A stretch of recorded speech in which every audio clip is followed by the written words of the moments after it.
Agora, amo a palavra porque a palavra é a verdade de Deus. Estava conversando ontem com nosso irmão Cox e a irmã Cox, e acho que o irmão, sim, ele está presente esta manhã.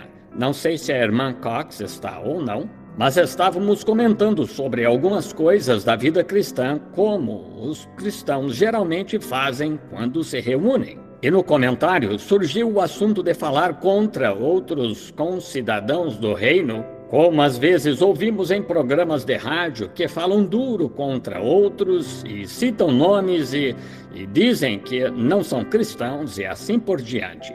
É que são crianças, só isso, são crianças e devemos ser adultos, isso mesmo.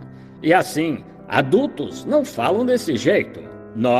Mas estávamos conversando e o irmão Cox e eu disse, bem, decidi em meu coração pregar contra o pecado, só o pecado, e apenas o exponho. E seja onde for que se encaixe, Deus pode colocar no devido lugar. Um garoto, certa vez, lá no sul, conta-se que estava ajoelhado num sulco que havia arado, e quando um pastor passou por lá e ouviu o garoto repetindo o alfabeto, A, B, C, D e assim por diante, de joelhos, o pastor ficou intrigado. Então ouviu o garotinho repetir o alfabeto e dizer Amém. Quando se levantou, ora, o pastor falou com ele e disse, filho, sou o servo do Senhor. E o ouvi orando, mas você só estava recitando o alfabeto. E eu não entendo porque só estava recitando o alfabeto. Ele disse, Senhor, eu não sei orar. Disse, eu nunca tinha orado, mas tive pai e mãe de oração, que já foram para o céu. E disse, minha mamãe, ela morreu quando eu era bem pequeno. Mas lembro-me de ouvi-la quando tinha problemas. Ela ia ao Senhor e orava. E morreu quando eu era tão novo que não pôde me ensinar a orar. Eu fui colocado nas mãos de uma pessoa cruel que bate em mim e me maltrata. E eu pensei que talvez, depois de aprender o abecedário, se eu pudesse pegar todas as palavras e pronunciar todas as letras, talvez ele pudesse juntá-las e entender o que eu queria dizer. Esta é a oração da sinceridade. Com certeza, ele podia juntá-las. Não é como oramos em nossos lábios. É o motivo do nosso coração que Deus ouve. Ele às vezes não ouve nossos lábios, ouve nossa intenção. Qual o motivo do nosso coração? Então, ao fazer assim ontem, fiquei muito impressionado desta vez e, sendo que eu estou no tabernáculo, posso expressar algumas coisas que estava pensando para poderem ser de ajuda ou benefício. E se chegar a dizer algo que seja indelicado, eu com certeza não seria essa a minha intenção, se for contrário à crença de alguém. Mas só gostaria de expressar isto como amor e querer, talvez, tentar endireitar isso. Como as pessoas que não creem em cura divina e assim por diante. E se vocês não crescem nisso, ora, eu dizendo que creio, não seria como se eu estivesse tentando contender com vocês, mas tentando expressar isso para os que de fato creem, se entendem o que quero dizer. Agora, rogando que Deus compreenda, sei que Ele compreende. Ele compreende, sabemos disso. Agora, estava falando com um homem muito instruído do Canadá, e como sabemos, os canadenses se os conhecem, já tiveram algum relacionamento pessoal com eles, são instruídos, muito profundos, a maioria, e não tem lá os problemas que temos aqui. E vi que este homem lá, embora não sendo muito mais velho do que eu, provavelmente com 50 anos, estava completamente grisalho, e seu bigode estava grisalho, e todavia com não mais de 50 anos. Eu lhe disse, meu irmão, quando entrou no quarto onde eu estava hospedado, o pastor de uma igreja, eu disse, olhei para ele, e alguns anos atrás, em Saskatoon, quando tivemos um grande encontro juntos na grande arena, logo que comecei com as reuniões evangelísticas, ele tinha cabelo preto, seu bigode era preto, e ele era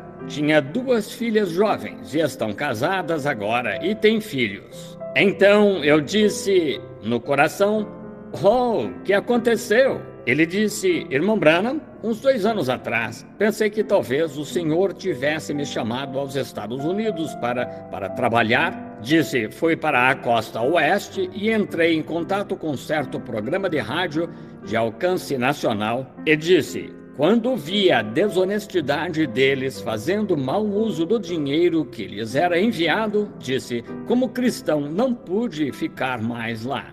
Saí e me liguei a outro." E disse: "Saí da frigideira e caí no fogo." E disse: "Então fiquei e descobri tantas coisas." E disse: "Descobri a fraqueza do púlpito americano." Eu disse: "Irmão, é verdade. Não temos classe intermediária aqui da qual falar. Nós temos a bem fria, formal e indiferente, ou a extremamente fanática. E não temos o meio termo." E eu disse: é mesmo uma pena." E ele disse: "Então, cheguei aqui," e disse: "Irmão Branham, logo que cheguei aqui, e em minha primeira mensagem, vi que tocavam um piano ritmado e derrubavam as cadeiras e..." Disse: "Então comecei a me perguntar."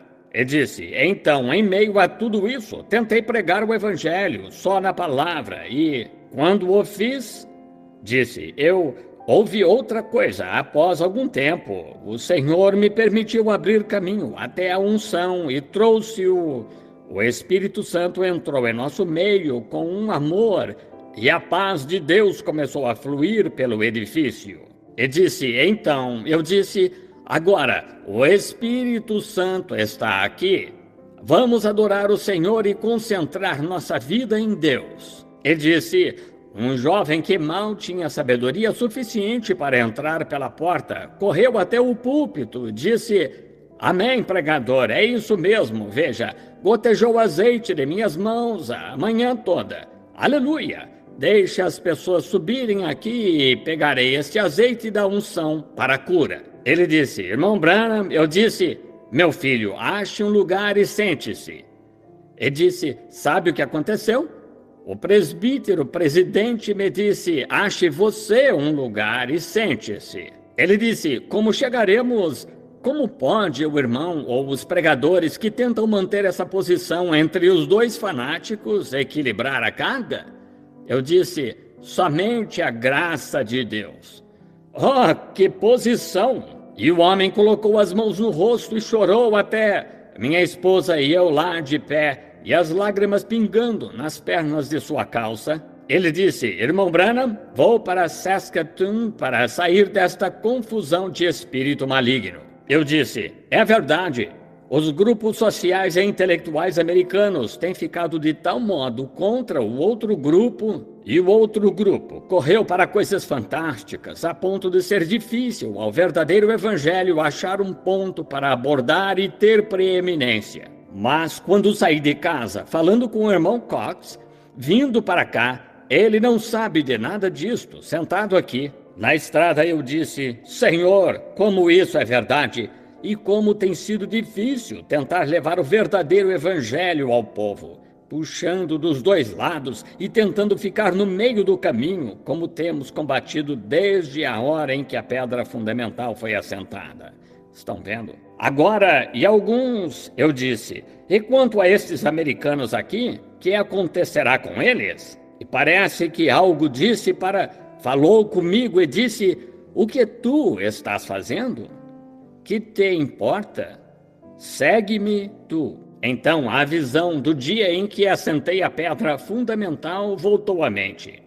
Voltando para casa, eu estava citando isso para minha esposa.